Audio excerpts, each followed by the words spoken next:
Apa sebenarnya hakikat bahagia itu? Ada seorang kaya, hartanya banyak, dia naik kereta yang besar, megah dan mewah. Dalam perjalanan dia tengok ke sebelah kanan ada tanaman padi sawah yang menghijau. Lalu dia pandang ada budak-budak kecil membawakan makanan beserta ibunya menuju pondok di tengah sawah. Suami sudah menunggu makanan siang tiba. Apa kata orang kaya dalam kereta? Oh, bahagianya petani. Di tengah perutnya lapar, istri dan anaknya datang. Makanan tiba pada waktunya. Air minum dapat menghilang dahaga. Lapar hilang, rindu pun sirna, karena istri dan anak ada di sekitar dia. Bahagianya menjadi petani, kata orang kaya dalam kereta. Masa orang kaya berpikir bahwa dia tidak bahagia? Si petani yang bersama anak di pondok tua itu pula memandang orang kaya di atas kereta. Apa kata dia? Betapa bahagianya orang kaya naik kereta, sedangkan aku hanya duduk di pondok yang tua. Maka pada hakikatnya manusia ini dua-duanya tak bahagia. Lalu sebenarnya bahagia itu di mana? Ada seorang anak yang sedang belajar di college, university. Maka dia berkata, alangkah bahagianya kalau saya dapat BA. Selepas dia dapat ijazah BA, lalu dia berkata, aku tak bahagia. Alangkah indahnya bila dapat master. Manakala dia dapat master, dia berkata, oh, betapa bahagianya kalau dapat PhD. Selepas PhD dia berkata, susahnya PhD, belum juga dapat kerja. Selepas dapat kerja dia berkata, alangkah bahagianya kalau menikah. Selepas menikah dia berkata, aku tak bahagia sebab orang selalu tanya, dah punya anak apa belum? Selepas punya anak, dia pula berpikir untuk menikah sekali lagi. Jadi sebenarnya bahagia itu punya siapa? Oleh sebab itu bila kita baca kitab-kitab, maka makna sa'adah, kebahagiaan, orang yang bahagia sa'id, bahagia adalah insyirahus sadar, ketika hati terasa lapang apapun yang datang. Kalaulah pelajar yang mendapatkan BA itu hatinya lapang, tentu dia bahagia. Kalaulah petani yang berada di tempat rumah tua itu hatinya lapang, tentulah dia bahagia. Kalaulah orang kaya dengan kereta yang besar itu hatinya lapang, tentulah dia bahagia. Itulah mengapa Musa alaihissalam di tengah kesusahan hatinya akan melawan ayah angkat bernama Fir'aun. Dia minta hati yang lapang. Kita semua baca doa itu, Rabbi syrahli, lapangkan dadaku. Itulah mengapa kakinya pecah berdarah, giginya patah, pelipisnya pecah meneteskan darah, tapi dia tersenyum bahagia kerana hatinya lapang. Allah sudah lapangkan hatinya. Apa kata Allah untuk dia? Alam nasrah laka sadrak. Itu beza Muhammad dengan Musa. Musa meminta, Rabbi shrah li sadri wa yassir li amri wahlul 'uqdatam min lisani yafqahu qawli. Sedang Muhammad tidak meminta, belum meminta, Allah dah bagi pada dia. Apa kata Allah? Alam nashrah laka sadrak wa wada'na anka wizrak alladhi anqadha dhahrak wa rafa'na laka dhikrak. Bila kau dalam keadaan susah, dua kali Allah ulang, fa inna ma'al usri yusra, inna ma'al usri yusra. Hati lapang itulah yang membuat Haji Abdul Malik Karim Amrullah Buya Hamka tersenyum di dalam penjara. Penanya berjalan perlahan tapi pasti, maka keluarlah tafsir Al-Azhar. Hati yang lapang itu juga membuat Said Qutb tersenyum menghadapi tiang gantungan, walaupun dipenjara oleh Gamal Abdul Nasir, tapi sebelum kematiannya sempat pula menulis tafsir fi zilalil Quran, di bawah naungan bayang-bayang Al-Quran. Apa kata Said Qutb dalam muqaddimahnya? Al-hayatu fi zilalil Quran ni'mah. Hidup di bawah naungan bayang-bayang Al-Quran itu nikmat. La ya'rifuha illa man zaqaha. Tidak ada yang boleh mengetahuinya kecuali orang yang pernah merasakannya. Maka bahagia adalah ketika hati terasa lapang. Bila kita nampak raut wajah orang yang tenang cerah, maka ketenangan bukan pada wajahnya. Bila nampak orang melangkahkan kaki dengan tenang penuh wibawa, maka ketenangan bukan pada kakinya.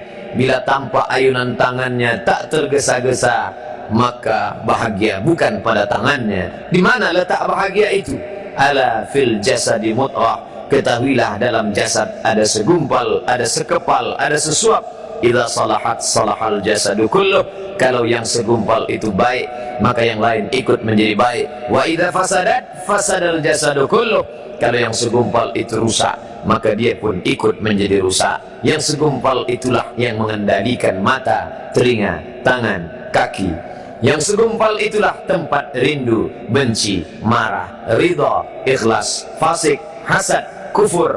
Di sanalah bersemayam rindu dan benci. Maka jangan terlampau benci. Habib habibaka haunamma. Kalau kau sayang, sayanglah secukupnya sahaja. Karena boleh jadi hari ini kau sayang, besok berubah menjadi kebencian. Kalau kau benci, bencilah secukupnya sahaja. Boleh jadi esok pagi dia menjadi orang yang tersayang. Berapa banyak puan-puan berkata, siapa itu? Itulah orang yang dulu paling aku benci. Tapi hari ini masih ada juga benci, tapi tak banyak. Oleh sebab itu maka dijaga dia. Yauma la yanfa'u malun. Hari itu tak ada guna harta, wala banun, tak ada guna anak, illa man atallah, kecuali orang yang datang menghadap Allah biqalbin salim, dengan hati yang salim. Qab lam ba, qallaba, berbolak-balik. Qallaba, tidak selamanya bahagia. Kadang pagi hati tenang, petang datang dia pun susah. Kadang pagi hati lapang, petang tiba dia pun gundah. Maka apa yang dapat menolong? Ala bizikrillah, ketahuilah dengan banyak menyebut mengingat Allah, tatma'innul qulub, maka hati akan menjadi lapang. Qalbul mu'min baina asabi'ir rahman, hati orang beriman berada di antara jari jemari kuasa Rahman. Kalau dia hendak, dia balikkan yang senang menjadi susah. Kalau dia berkehendak yang susah, dia balik menjadi lapang. Berapa banyak orang yang tampaknya mungkin kita kata dia susah, tapi dia masih boleh tersenyum. Sebaliknya orang yang menurut pandangan zahir kita cukup segala, makan, pakai, tapi tampaknya kesenangan tak pernah singgah. Apa sebab? Kerana hati milik Allah. Dia ada dalam diri kita, tapi dia bukan punya kita. Lillahi ma fis samawati wa ma fil ard. Apa di langit, apa di bumi, milik Allah. Balikkan kepada Allah. Dari Allah, balik kepada Allah. Senang mengucapkannya, payah mengamalkannya, lebih sulit memasukkannya ke dalam hati. Oleh sebab itu maka apa cara supaya hati menjadi lapang? Yang pertama, iman.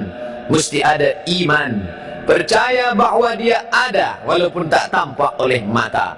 Dulu ada seorang filosof, dia berkata bahwa aku percaya dia ada bila boleh tampak oleh mata, disentuh tangan, didengar telinga.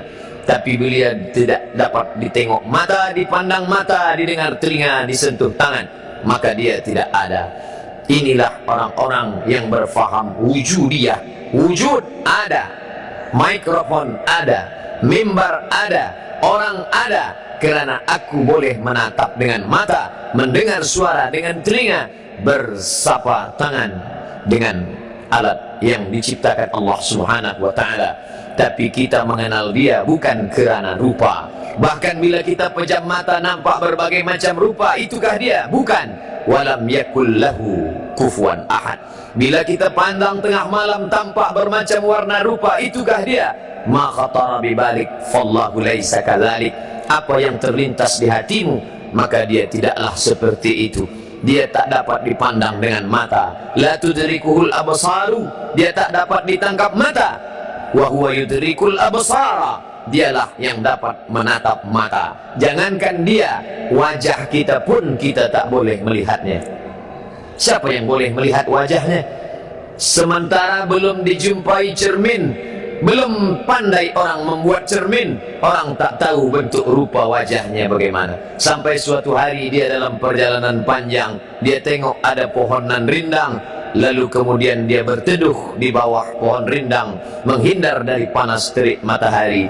Di bawah pohon rindang ada kolam air, maka saat dia akan mengambil minum dari air kolam, disitulah dia melihat wajahnya. Oh, begitu rupa wajah di dalam air kolam. Itulah asbabun nuzul cermin. Muncul ide untuk membuat cermin, maka di situ orang baru boleh melihat bentuk rupa wajah. Tapi cermin tak jujur, telinga kanan dia kata sebelah kiri. Apa maknanya? Kalau hendak melihat rupa kita sendiri pun kita perlu kepada alat, apalagi untuk melihat Allah. Tafakkaru fi khalqillah, pikirkan makhluk ciptaan Allah, jangan kau pikirkan zat Allah. Fa innakum la tuqaddiruna qadrah, karena kau tak akan pernah sanggup untuk memikirkan Allah. Berpikir tentang ciptaan Allah. Inna fi khalqis samawat, berpikir tentang langit, wal ard, berpikir tentang bumi, waqtilafil laili wan nahar, berpikir tentang siang dan malam. La ayat, itu adalah ayat-ayat, tanda-tanda kebesaran Allah subhanahu wa ta'ala. Hati akan menjadi tenang kalau ada keyakinan tentang Allah. Tidak ada yang sah solatnya tadi kalau tidak diawali dengan keyakinan tentang adanya Allah. Alladzina yuqimuna shalah, orang yang salat. Wa yu'tuna zakah, orang yang berzakat. Alladzina yuqimuna shalah, orang yang salat. Walladzina yunfiqun, orang yang berinfak. Tapi coba pandang pangkal ayat. Sebelum masuk salat, sebelum masuk zakat, sebelum masuk infak, sedekah, yang pertama kali ditekankan adalah alladzina yu'minuna bil ghaib. Surga ghaib, neraka ghaib, kiraman katibin ghaib, raqib atid ghaib, malaikat maut ghaib. Dan dia ghaibul ghuyub, yang maha ghaib di antara yang ghaib. Maka banyak yang tak sabar menyembah dia yang ghaib. Dia ingin berbentuk nyata. Mana dia Tuhan yang nyata itu?